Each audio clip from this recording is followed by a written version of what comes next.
It's your daily dose of Donna. Welcome to the show. It is August, Thursday, August 1st. What does August mean to you? To me, it means Lance's birthday month. My kids come home from camp. My kids start school. We are officially in the dog days of summer. Welcome to the show. If you are noticing on the video, I don't know, like a lot of you guys only listen to audio, so maybe pop on over to the YouTube today to check this out. I've got some unusually long hair today, and I'm going to tell you all about it in just a moment, and it's not mine. In case you're wondering, it ain't those omega 3s and the collagen that I'm drinking every day that made my hair double in length and volume. I'm trying it out today for the show. I'll tell you guys all about it in just a moment. We've got a lot to talk about, just some fun trivial stories on this lovely Thursday. I just wrapped up Big Brother. I just watched it this morning. It's good. It's so good this season, you guys. Big Brother is killing the game this season. It's all about the cast. If you're not watching, get on it. We've got some Love Island updates. We've got some Rachel Leviss. I know. Not really sure we want to talk about her, but we gotta. Ballerina Farms, Jax Taylor. What else can we talk about? I don't know. We could just talk about life. Let's talk about all of it all on today's Daily Dose of Donna.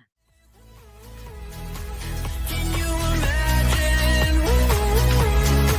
Not feel the magic. Can you imagine? Not feel the magic.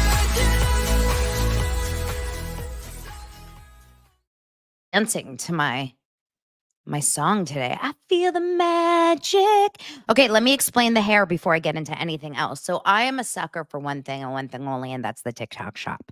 I can't get enough of being sold these ridiculous products. People are so good at just making me believe that you have to buy something.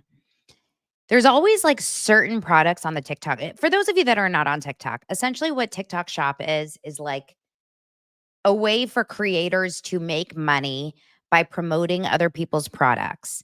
And they're usually fairly cheap, but because you're seeing like user videos, they get you, right? They get you to want to buy things. So things I've bought off the TikTok shop. I've bought some home improvement things like some I can't even remember what specifically it was, like something for my windows and my doors. Like I bought a couple things like that. I've bought makeup, a lot of makeup off the TikTok shop. I've bought like some loser things. Like I bought things I don't like. I've bought some, Tupperware type things, cups, whatever. But today, what I decided was, or this week, what I found was this hair extension piece. Now, one thing that I've always struggled with is really, really thin hair. My hair is like very fine, as they call it. And so I tend to put it up a lot because I don't like the way that it just kind of lays flat. So one of these things, you can't really tell, but it has a halo. It's called a halo. So it has this wire that just sits on your hair, and then you pull your hair out over it and it clips back here, and it's just, you can change the color, you can pick the color, you can pick the size, the length that you want. And I always say longer is better, right? Is that what they say? Anyway, back to ASMR. I was so excited when I got it yesterday and tried it on, and I was like, oh, I can pull this off for the show. I don't know, maybe like if I'm going out, I'm gonna have to play around with it a little bit more.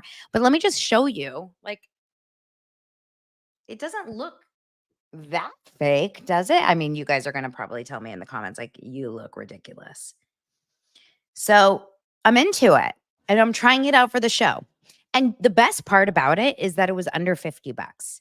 And those of you that, want thicker, more voluminous, or longer hair, obviously I have to fix some stuff. This is like my hair under here. But this is a really good solution. And it's so removable. Like you don't have to, I never wanted extensions because I work out so much and I feel like extensions would make my hair feel really like heavy and my head feel annoying and like you can't brush through it. And like, I don't know, I would struggle sleeping with it. So this is a good solution. I'll let you guys know. Last night I went out on the courts. I was on the courts of the pickleball.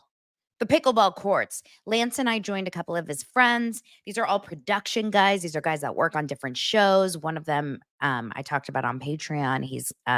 He works on like Jersey Shore and a bunch of those. The other one is a camera guy for something else. I can't remember now. So the four of us, they needed a fourth. And Lance goes, Donna, join me on the pickleball courts with the guys. And I said, there's no way. There is absolutely no way that I, you know, can beat you guys, like be up to snuff with three guys that play a lot of pickleball. But I did, you guys. I pulled it off. I was having so much fun. And it was such a great way to really like move your body and sweat and be outside in the sun and have fun. I really think that I'm going to become like a pickleball extraordinaire up until like when I can't move anymore. Knock on wood, it's going to be in a long, long time. So, who plays pickleball here? I feel like this is the thing. It's so packed at the courts. Like everyone plays, all ages. There were like 20s, couples in their 20s. There were older people. It was wonderful. That was my night. Then we came home. Oh, we're catching up on morning show because after our obsession with Presumed Innocent, now we feel like we have nothing to watch. I want something else that we can really binge. And we started watching, so we started watching morning show. We're still on season 3. We totally forgot about Apple TV. Do you guys have that issue sometimes with some of your streaming services? Like you subscribe to it, but you completely forget that you have it. And then you go on it to watch one show, and then you're like, oh, what are these other shows? There's a bunch of shows on Apple TV that we haven't watched. So we will definitely watch the season of morning show. Uh, well, it's getting good. It's getting good. I don't know. Are you guys into that show? I feel like Jennifer Aniston is the new I wouldn't even know how to like maybe the new J Lo in the sense that there's always a story about Jennifer Aniston every day. Every day there's a story about you can guarantee a few things in life. Death, taxes, and page 6 will have a story about Ben Affleck, J Lo, Bethany Frankel, and Jennifer Aniston all today. Like it's just an always a thing, right? Okay. Big Brother, I did say earlier in the show that I think it's phenomenal. If you didn't watch last night, spoiler alert, we have um there's 3 people that get nominated. So it was Kenny, the chef Lisa, and uh Angela. The crazy eyes. Angela is quite possibly one of the most unhinged characters I've ever seen on a reality show ever, ever, ever. Like she is wildly hard to watch. And she just really, as they said on last night's episode, dug her grave even more. Now, there's a lot of stories out there about Angela being a producer plant, meaning a lot of people feel like it was Angela placed as a producer plant. Let me find this article that I was reading yesterday about this because a lot of people are thinking, she definitely feels a little bit uh like over the top, really dramatic, really fake, really this. By the way, Big Brother is if you're asking where you can watch it, you can watch it on I mean, we use YouTube TV. It's on CBS. So I don't know. Where do you watch? Like, I guess it's probably on Hulu. Where would you be able to watch it after it airs? I would imagine CBS.com. Oh, Paramount Plus, I think, is where they air it.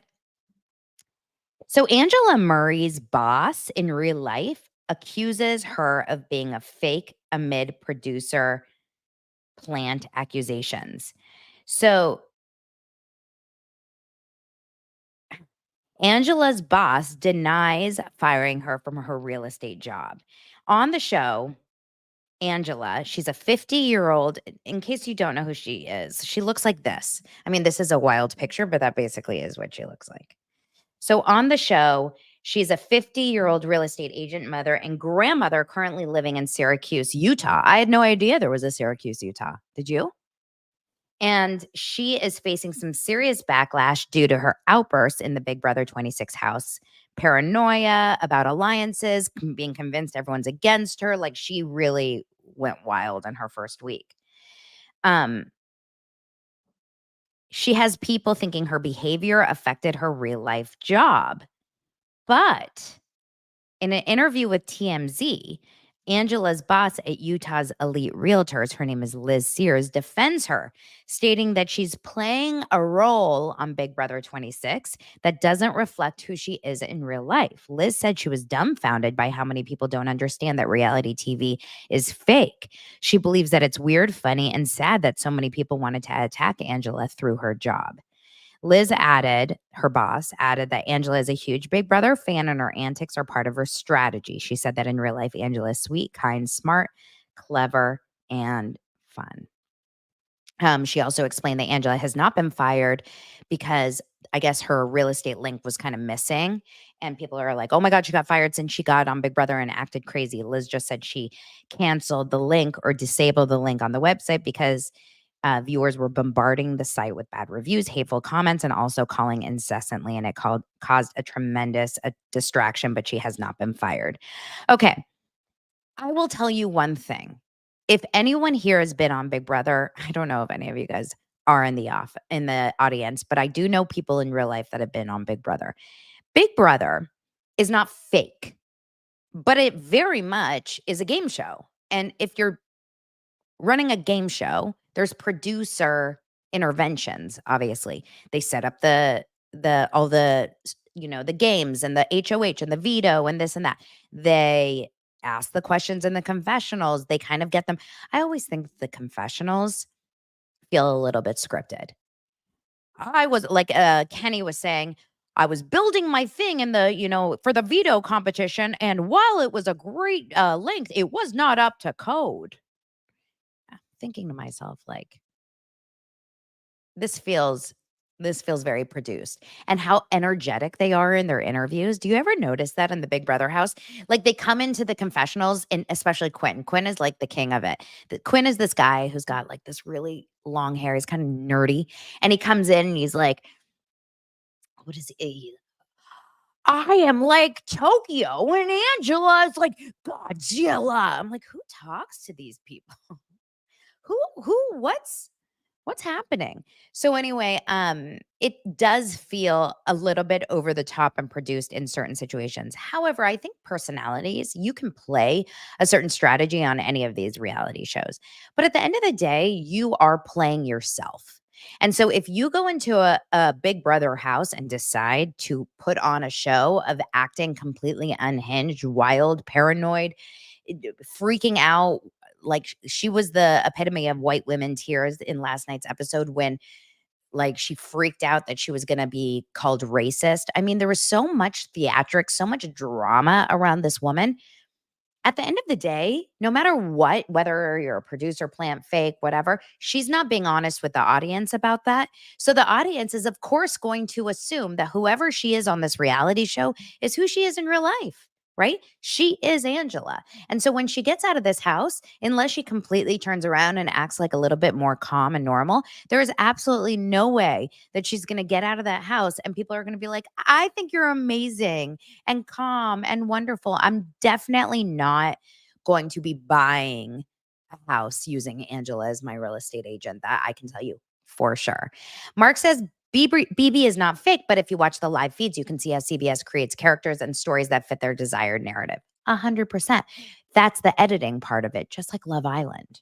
I think Love Island was very well edited to create the storyline between Rob and Leah that actually we found out after the fact was kind of not really the case. And there's like so many different things that we didn't see on Love Island that we found out after the fact that they said in their podcast interviews, etc. Now we didn't have live feeds on Love Island, so we weren't able to see um the reality. On Big Brother, you can actually watch the live feeds. You can see all of this stuff.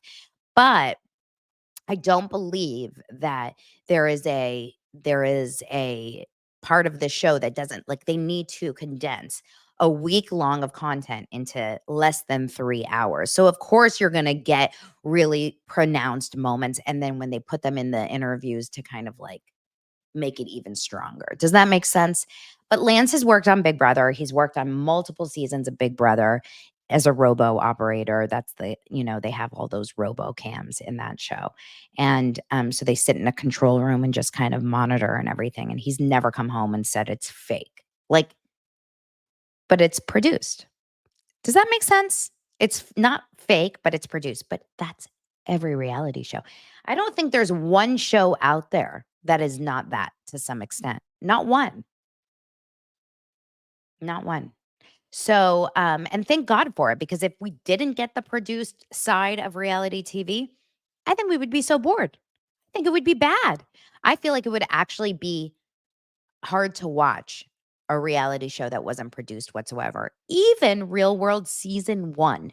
Real World New York season 1. Shout out to anyone out there that's been watching since season 1 Real World New York.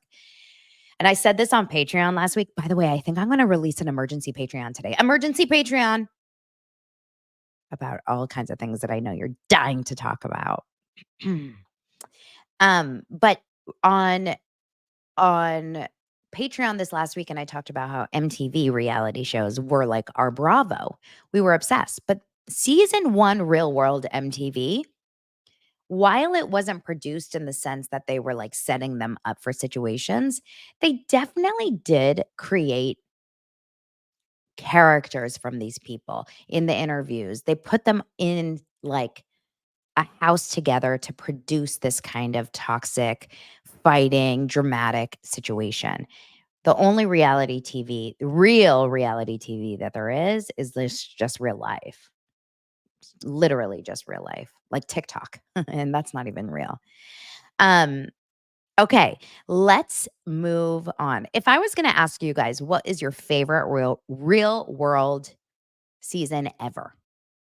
Like, and I'm not saying season, 24, because I have no idea what season. I've literally don't know the last few seasons of Real World. I stopped watching probably, God, I don't know. What would you say is your favorite of all time? Remember, season 1 was New York. Then we were in Venice, California. Then we went to San Francisco. Then I think we were in Seattle. Then we had Boston. We had Paris. We had London, we had Miami, we had New Orleans. There were so many good ones. Oh my gosh. What was the one where they were like in the Florida Keys or something? I just remember a lot of hurricanes. Then I remember they went to Hollywood, and that was in the later seasons, and that was a toughie. I remember really not liking that one. Yes, San Francisco. So many of you guys love the San Francisco. There's nothing better than that Pedro season with Judd. Judd and was her name Janet? No, not Janet. What was the woman that Judd ended up marrying after the show? The Asian woman that was on the show. I believe was she a doctor, like a nurse or something? Then there was, of course, Rachel. Rachel, who is, married to Sean from the Boston season, and they've got like 15 kids. Oh, and speaking of a lot of kids, Pam. Pam was her name. Thank you. Pam. Judd and Pam. They're still married. It's like the cutest. Um uh the best story is, well, the Rachel and the Sean story is interesting because we'll go into a lot of kids today when we talk about Ballerina Farms. We have a lot to talk about with Ballerina Farms, and I'm curious what your thoughts are. But let's first talk about Rachel Leviss speaking up when she wasn't asked to. And by the way, I want to shout out one thing really fast. Okay. And this is part of emergency Patreon today. So I'll get more into this. There is this weird trend.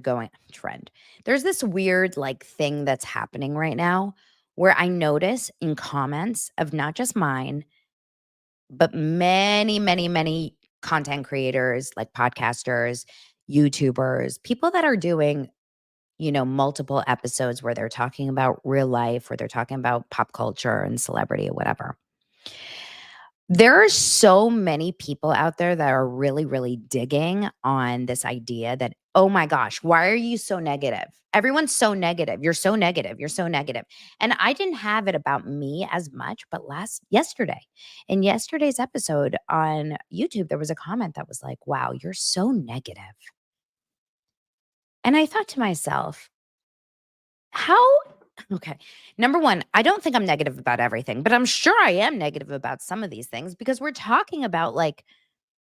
talking about sunshine and rainbows.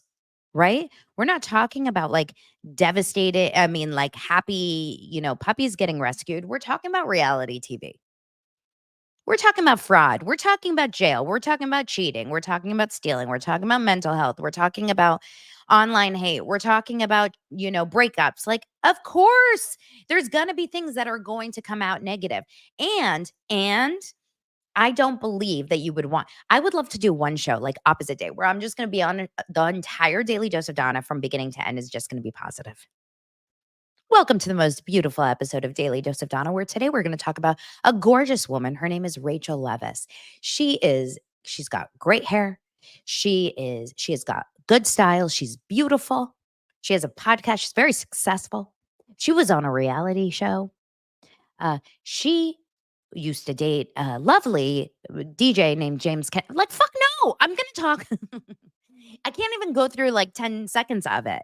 So we're going to talk about what it is really. But Rachel Leviss and Jax Taylor. Okay, why are these two in the same sentence? Jax Taylor, obviously, yesterday, it was announced, not yesterday, 2 days ago, it was announced that he has checked himself into mental health treatment for well, it didn't really say for what, actually. We didn't really get a lot of details if it was like an addiction thing or whatever, but he definitely checked himself into a mental health facility.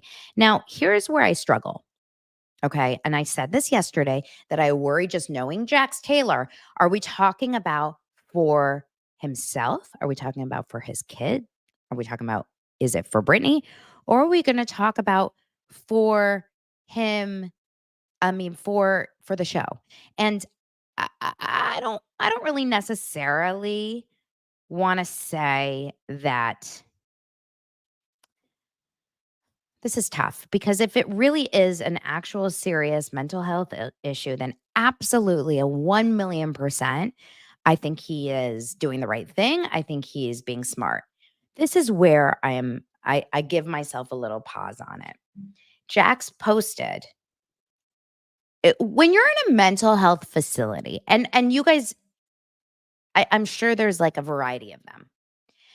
I would think the first thing you'd want to do is remove social media from your consumption.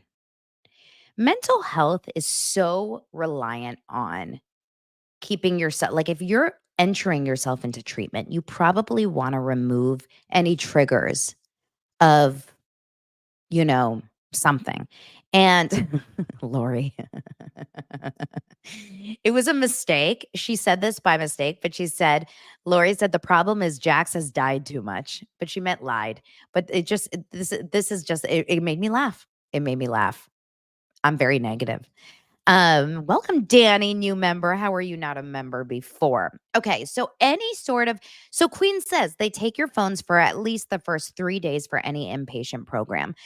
It doesn't really work, in my opinion, to have access to the outside world and everyone else's opinions on you when you're really struggling with your mental health. It's almost like going into rehab for alcohol addiction and still, you know, an inpatient rehab, and then them having alcohol in the arena. It feels like this is, and I know that it's like, I know it's got to be a little bit case by case. So I don't want to speak out of turn, but I found it suspect that you enter yourself into a mental health facility and within 24 hours, you're posting on your Instagram stories and you're posting something to your feed. And then you're resharing someone's Instagram story of them being at Jax's Studio City. Huh? I also find it very strange because Brittany, his baby mama, his wife, currently separated, but still, I would imagine cares about him tremendously. And I mentioned this yesterday, was posting very regularly on her socials, and definitely nothing like sad or depressing or like I'm praying for Jax and I love Jax and whatever. In fact, she's posting TikToks and she's posting, wine tasting, and she's posting happy times. She's posting selfies of herself and partying. So something feels amiss. If this is a serious, like I need to go into mental health treatment because I am, really, I don't trust myself. I'm worried about myself. Then, like Michelle said earlier, something would have probably been announced by production. We're holding off on production. We want to make sure that, Jax is going to feel better before we start filming again. Da, da, da. Nothing has been mentioned at all from production. Jax is reposting pictures on his Instagram story of someone eating beer cheese at Jax's. Like, it doesn't make sense to me. There's something amiss. But Rachel Leviss has a lot to say. Now, I definitely posted that Rachel is I posted this on my stories yesterday and you guys really had fun with this. And and you're not the only ones. I'm pulling it out right now. You're not the only ones um that felt this way, because I think a lot of people immediately said, "Whoa, why is Rachel Leviss making this about her?" So let me show you what Rachel posted yesterday. It was such a strange, like, attention grabbing video, because she posted like a live of her texting or writing a note on her phone. And it says, "To Jax, I am deeply saddened to hear of Jax's mental health struggles, and I wholeheartedly support his decision to seek treatment. I pray that his news is met with the open mindedness that mine lacked. As I face mockery and accusations of simply being in a spa, I hope he finds the healing that I did through my own journey. This situation highlights the urgent need for mental health care and accessible treatment for reality TV stars." Uh, okay. Um, Yeah. So a lot of people felt, why is Rachel making it about herself? Now, I would imagine, um, look, we see things through our own eyes. So when you watch a show or when you read a book or when you are even here in the comments, like, you have your own experience, which dictates how you're seeing things. And Rachel's big, kind of, I would guess her big, like, venture right now is spreading this idea of, like, how important it is to be mentally healthy when you're on a reality show. She's really kind of following in the Bethany footsteps. By the way, do you notice that Bethany has not talked about this case reality in months? When was the last time that Bethany Frankel opened her mouth about reality TV? Months. Like, she got everyone all worked up about this, and then she just completely went away. No, she didn't go away, but she went away talking about reality TV. Talk about negativity. I had to. I'll come back to Rachel in just a second, but this is a really interesting segue. There is no one meaner, and I say this now with personal experience. There is no one meaner than people who support Bethany. I have been I've never had to do this in any of my TikToks ever, and I've gotten on the wrong side of TikTok. And those of you that know, where when you put stuff on TikTok, like, you can either end up on the right side or the wrong side. For example, if I am making my carrot slaw, which so many of you guys loved actually from that video, the reason it went viral is because people were just dogging me in the comments because of the way that I filmed it, and I'm just like, I said something wrong, and I called a garlic clove a garlic head and whatever. That's fine. Okay, fine. I'm okay with getting shit on for, not being a food blogger. But the Bethany stands, the way that they attacked me in the comments, weeks. I mean, it kept going. It kept going. It kept weeks after I did a Bethany video. I said, like, "I can't do this anymore. This is crazy."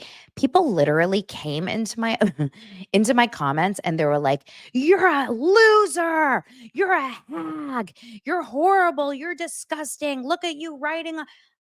I was like, "Oh my god, this is nuts." And Bethany she has developed an amazing, strong fan base. I discovered from TikTok. So, but I'm negative.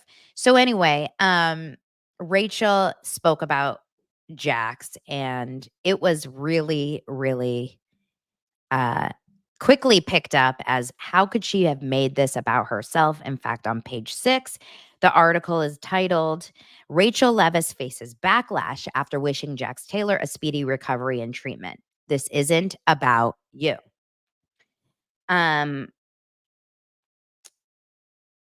Essentially, a lot of the comments said things like, flooding the comment section to condemn Leviss for seemingly making Taylor's struggles all about herself. How did you manage to already make this about yourself and you made this about you? Did you manage to make this about you? Yeah, this isn't about you anymore. I dare you to not make everything about you. Sounds like you're making this about you. Oh my God.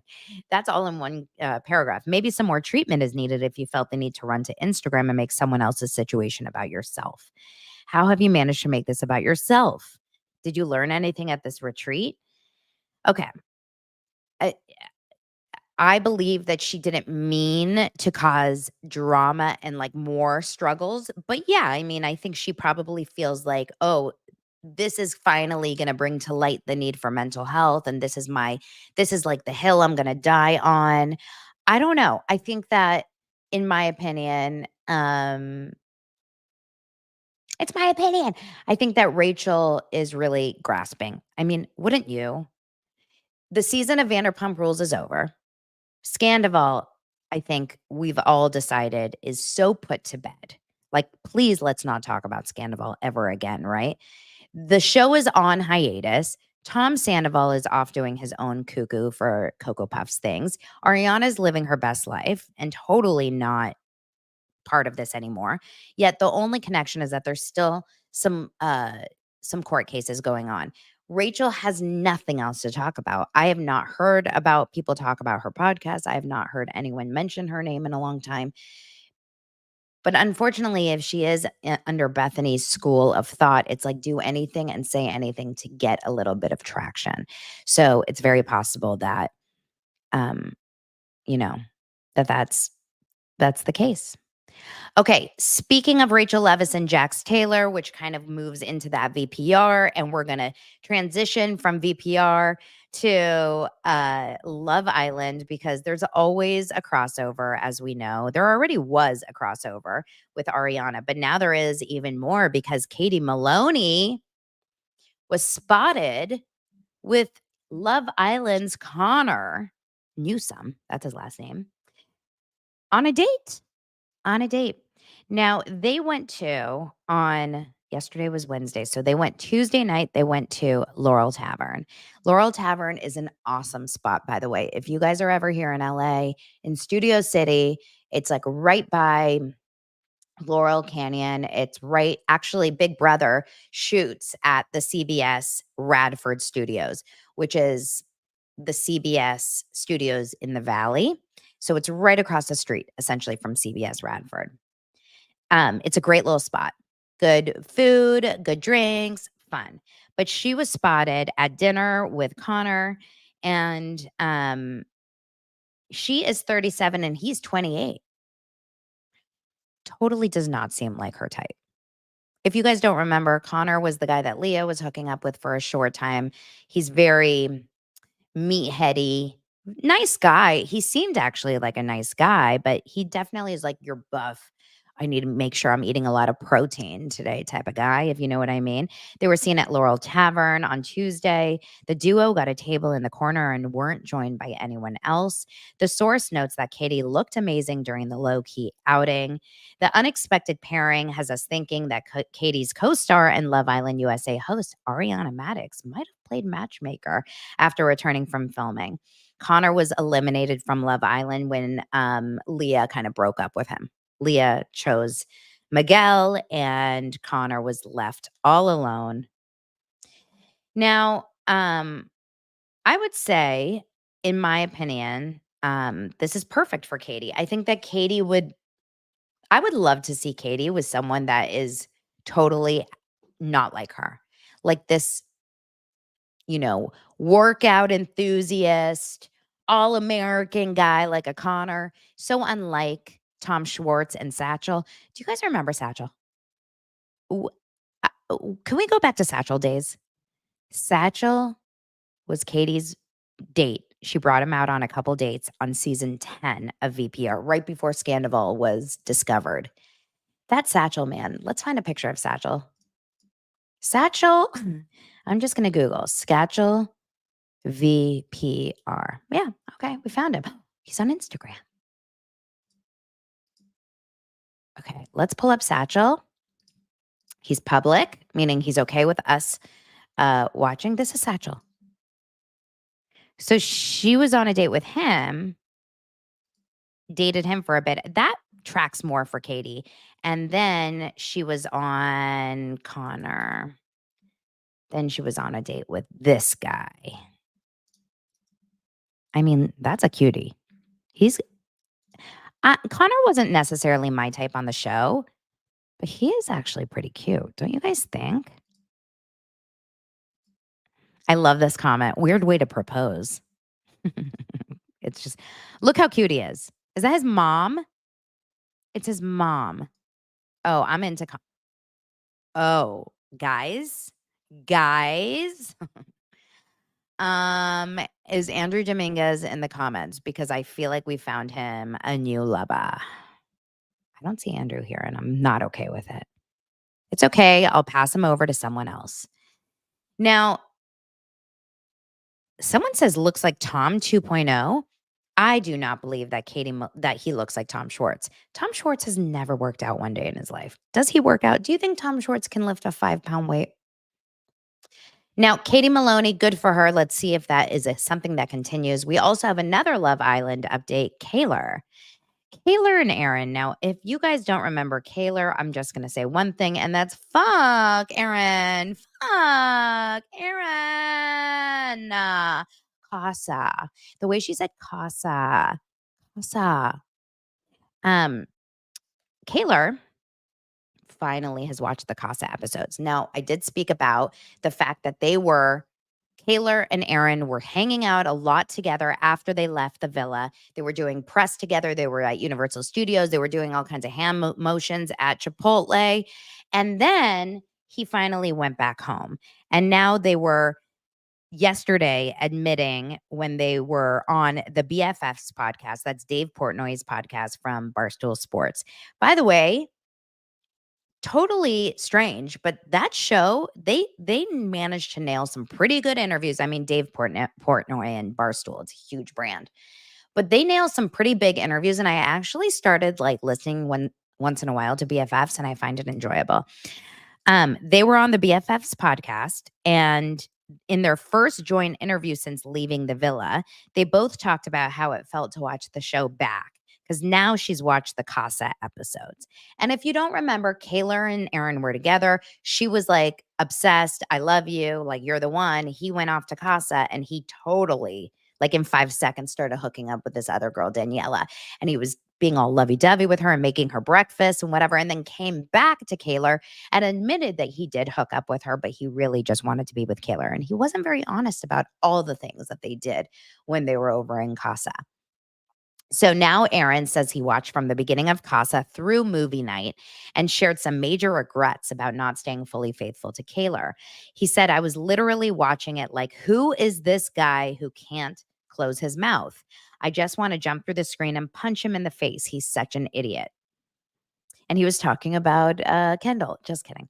Like, no wonder all of America, Kaylor's family, all her friends actually hate me, because I was watching it like, this is so bad. I'm the biggest dickhead that has walked this planet. I was as disappointed as everyone else. Trust me. Kaylor said she's finally now seeing how Aaron acted in Casa more, and admitted she felt so emotionally drained from watching it back. She says, my perspective definitely has changed since whenever I was in the villa to now, just because I see absolutely everything Aaron did in Casa, and I feel like the little things kind of mean more to me. Referring to stomach kisses in the morning and the breakfast. And then I also saw Aaron break things off with Daniela and then lean in for a kiss. Remember that? Can you imagine? He was like, Daniela, I think I like Kayla more, and I have more of a relationship with her. So I'm going to have to break it off so that you can go meet someone else. Okay. He leans in for a kiss. What an idiot. Kaylor said she was hurting for herself as she watched it back, and she felt like she was in a bubble during her time in Fiji. So leaving and watching it and hearing my girlfriends being like, Kaylor, what the fuck? You didn't stick up for yourself. You weren't there for you. And also, I relate to them because I feel like most of all, I feel like I wasn't there for myself. And it definitely hurt. And I definitely feel different than I did in the villa about everything. She clarified that she and Aaron have been talking since they left the villa, but she wants to take a step back. Kaylor. I don't trust it for a second. She says, I want to take things really slow. I don't want to end things because I know what Aaron and I had was true and real, but I feel like I just gave him chance after chance. And it wasn't even all of the Casa thing. It was just more of him not taking accountability like Cordell did, which really hurt. I don't want to give up on us, but I definitely have my doubts. And I was telling Aaron the other day, I have trust issues now, and I don't want to be that toxic person in this relationship. Guys, I believe that they're going to end up getting married. I think for sure someone like Kaylor, she can say all these things. Remember how mad she was at Aaron? F you, Aaron. Oh, I love you, Aaron. I don't know. I just don't believe in any capacity whatsoever that if Aaron wants to be with Kaylor, she's going to break up with him unless something else comes along. I mean, they are in different countries. Like, we have to remember that they're not even both in LA or America. So, like, we have an issue, a little bit of an issue travel wise, right? Um, What else? I know that Leah's been doing interviews. She was on Canceled, that podcast. Do you guys watch Canceled or listen to Canceled? I don't, and I'm wondering if I should. Rob is catching snakes. Oh, allegedly, according to someone I follow, Leah unfollowed Rob on Instagram, which is quite telling. And that makes me a little concerned. Why? Why did she unfollow Rob? Okay, let's move on to one more story today, and that is Ballerina Farms. And this is so interesting to me because so many of you guys have a variety, like we're on both sides of the fence about this. When I talked about Ballerina did I talk about it here or on Patreon only? On Patreon, my thought lied more against the fact that this article, this expose that was written about Hannah Needleman, who's a mother of 8 who lives on a farm and is somewhat of a traditional wife, a trad wife, even though she doesn't really connect with that, had this article written about her in the Times, which is a British article. And I think that this interviewer came in with a little bit of, how shall I say, like a bias already against Hannah and against Ballerina and her lifestyle. So she wrote this article basically essentially kind of putting it out there that her husband Daniel was her oppressor and made her leave her career, leave her dreams of being a dancer at Juilliard to then get married very fast and have all these babies and live on a farm and make your own bread and cheese every day. And I immediately it didn't sit well with me. It felt like it was so not what I've seen watching Ballerina now for years. But then again, social media is social media, and there's absolutely no way of knowing really, what we're seeing. We're seeing 30 seconds, 2 minutes of someone's day, and not even just their day. Like, Ballerina's not posting every single day. Hannah's only posting maybe once a week. So we're seeing such a short chunk of her time. But I spent last night really going back into the archives and watching a lot of her videos. And I don't get the feeling, even before this piece came out, I never got the feeling that she seemed so miserable and unhappy. Tired? Yes, because she's living on a farm, raising 8 children without a nanny, breastfeeding and feeding and cooking and cleaning. I mean, of course she's tired. Of course she's tired, but is she happy? So yesterday she finally came out and she basically blasted this article. And I was really actually glad to see this because I was wondering, will she actually speak up about how this article came in? And can you imagine allowing someone into your home to write a piece about you, and it's completely not in any way what you see as your reality or in any way like a positive piece about you. She let this woman in her home for the entire day with photographers and everything. And then she goes home and all of a sudden writes this article that essentially makes you seem like you're living the life of hell. And she already was dealing with so much negative backlash all the time. Ballerina Farms, like she was already such a polarizing figure because people didn't like the fact that she was making her own bread and cheese and living this life on a farm, but also very, very, very, very, very wealthy. People didn't enjoy that. They felt like they were getting duped. Like I was reading some comments from 6 months ago, right? Where people were saying, here you are, you know, making all of this, but let's be real, you have so much money. So I can't believe anyone would have the same experience as you. She was already getting so much hate. This took it to a new level. So she spoke up yesterday. She did a Instagram and TikTok a reel, and then she also did just a standalone picture of her with a caption. Um, from people.com, there is an article that says Ballerina Farms Hannah Needleman blasts trad wife print profile as, in quote, an attack on my family and my marriage. On Wednesday, she narrated an Instagram clip. I don't know if any of you guys have seen it about the response she received. I'm actually going to show you a portion of it just because I find it really entertaining, interesting. I find it both entertaining and interesting. But she speaks basically about what she's going through and how she, you know, how she's feeling. I would imagine this whole entire experience is probably really, really um, good for her exposure and experience. Because don't you think so many more people are interested in her since they were before this hit piece was written? Like, if they wrote an article about how amazing her life is, I don't know if it would have garnered this much attention. Let's watch this video that she narrates herself.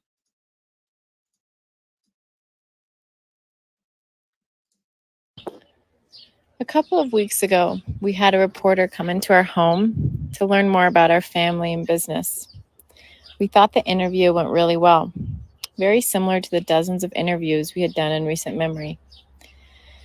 We were taken back, however, when we saw the printed article, which shocked us and shocked the world by being an attack on our family and my marriage, portraying me as oppressed, with my husband being the culprit.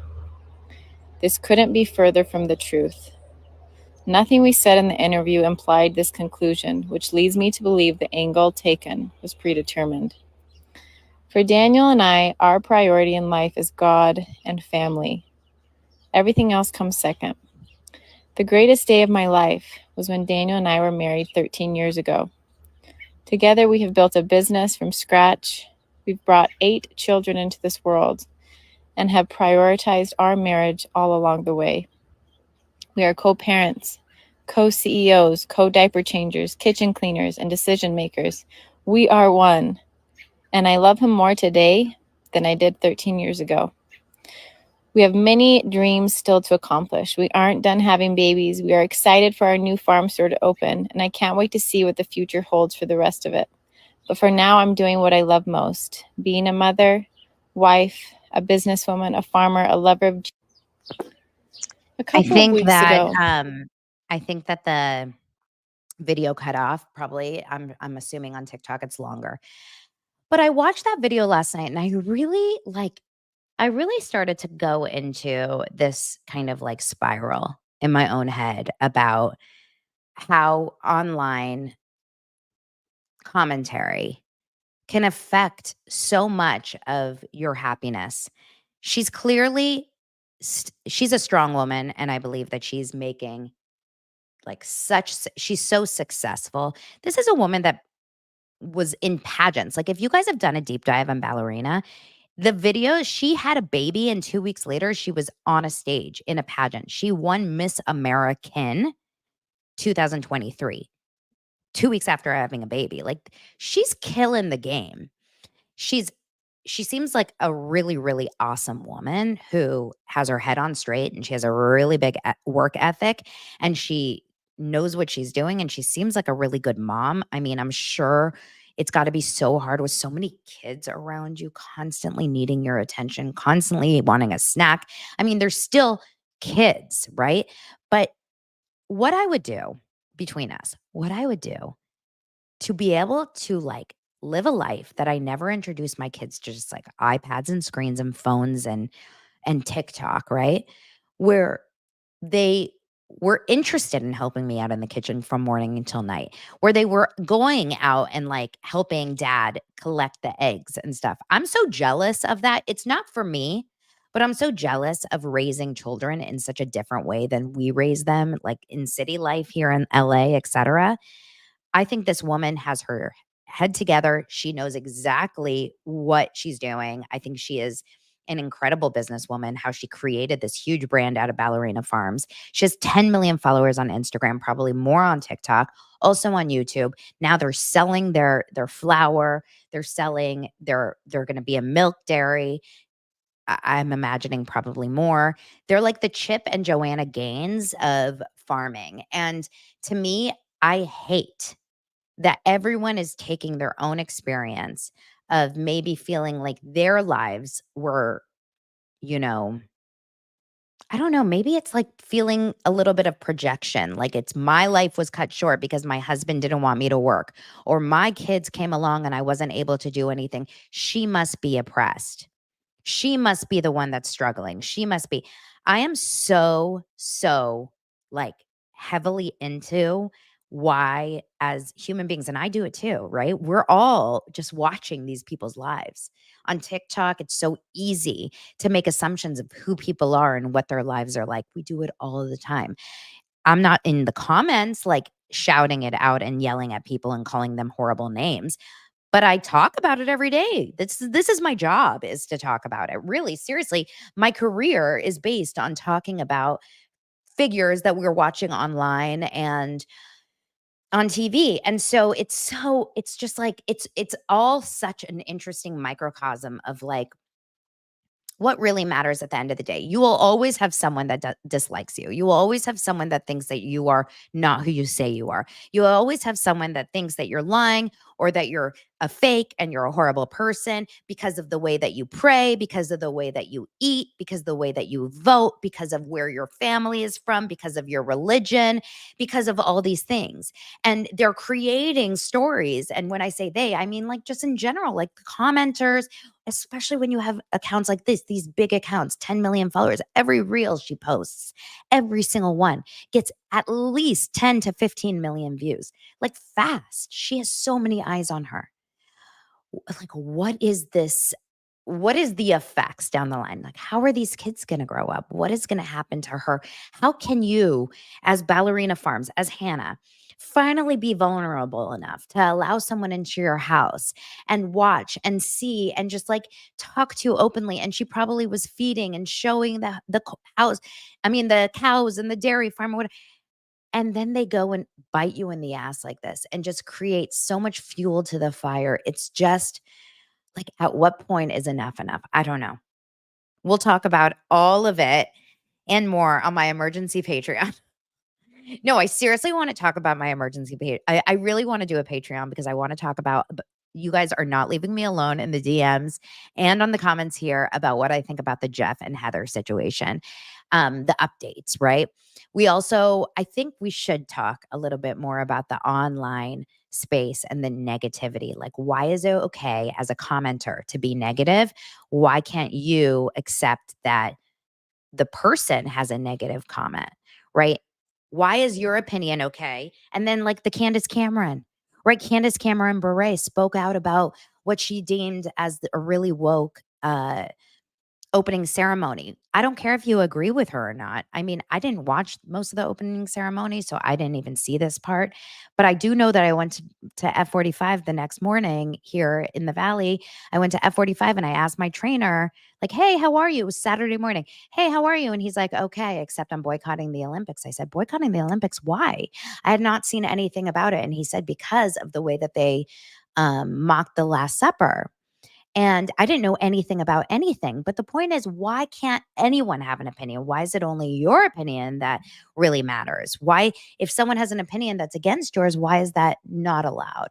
And so we have to all just be like a little bit less judgmental. And I'm saying this like in a mirror to myself, right? We all have to be a little bit less judgmental and allow people to kind of just like be who they are. And it's not for me.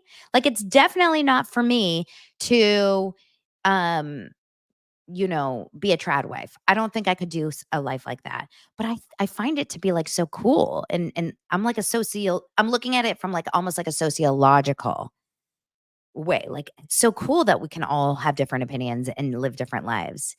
Ballerina Farm does not hurt me in any way. Her living her life and making her own cheese does not in any way hurt me. In fact, it inspires me. It made me make my own butter, which was the best butter I ever ate in my life.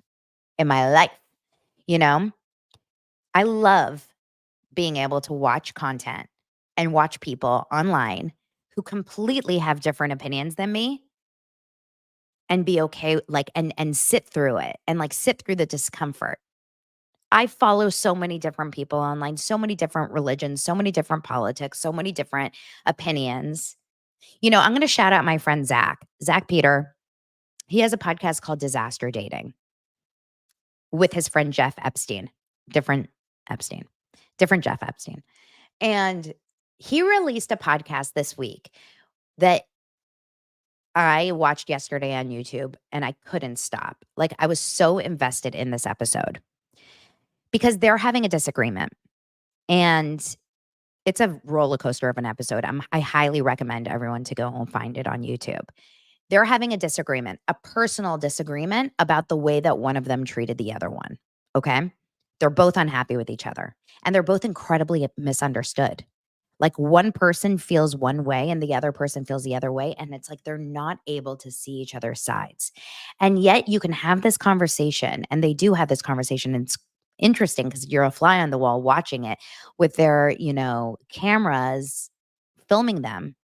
But they're being so real and so honest about behind the scenes stuff. And I'm not done with it yet, but I texted Zach yesterday about halfway through and I'm like, I want to pull my hair out for you. I feel like I'm going insane watching this. He goes, wait, just wait. It turns around. And if I were you, watch it because it's a really interesting way to have conflict in a respectful way.